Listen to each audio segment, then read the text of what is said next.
राजस्व मंत्री बौद्ध जिलार समीक्षा बैठक। मान्यवर राजस्व और विपर्यय परिचालना मंत्री श्रीजुक्त सुरेश पुजारी समीक्षा बैठक जिलापाल सद्भावना गृहठारे अनुष्ठित हो जाइछि। एही बैठक में राजस्व विभागर पुंखानुपुंख समीक्षा करथिले मंत्री श्रीजुक्त पुजारी। मंत्री श्री पुजारी जिले में थिबा समस्त सरकारी जमीर तथ्य प्रस्तुत, भूमिहीन को 4 डिसमिल जगह जोगाई देबा, आगामी 5 वर्ष मध्य मिशन मोड रे जबरदखल मुक्त अभियान, जमी विवाद नहीं भाई भौणी मध्य थिबा तिक्तता दूर करने को अधिकारी को निर्देश देथिले।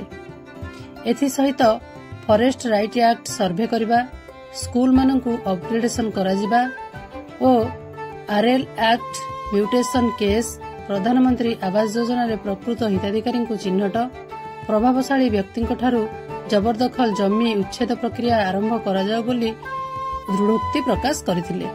जेउ राजस्व निरीक्षक जबरदखल नहीं सहयोग करिवे, प्रथमे सेमानंक नाम रे दृढ़ कार्यानुष्ठान ग्रहण कराजिबो बोली मंत्री श्री पुजारी चेतावनी देथिले।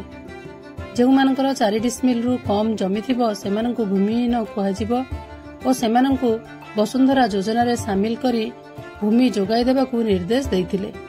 समस्त विद्यालय गुड़िकरे खेल पड़िया, स्टाडियम, विद्यालय पाचेरी कराजिबो बोली कहिथिले।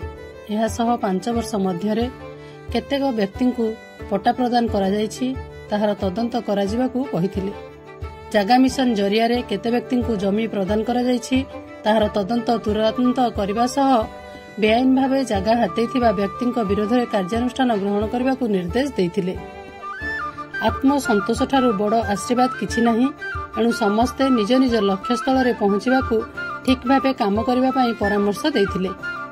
बैठक में कंधमाल सांसद सुकांत पाणिग्राही, बौद्ध विधायक तथा सरकारी दलर मुख्य सचेतक सरोज कुमार प्रधान, जिलापाल सुब्रत कुमार पंडा, अतिरिक्त जिलापाल अनिरुद्ध प्रधान, समस्त तहसीलदार, अतिरिक्त तहसीलदार, जिलास्तरीय अधिकारी कर्मचारी उपस्थित रहिथिले।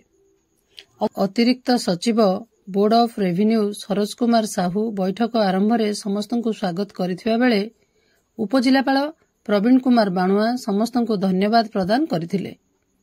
बौद्धरू बैद्यनाथ सामल सहित हरभंगारू चित्तरंजन सिंह रिपोर्ट, मो जिला खबर।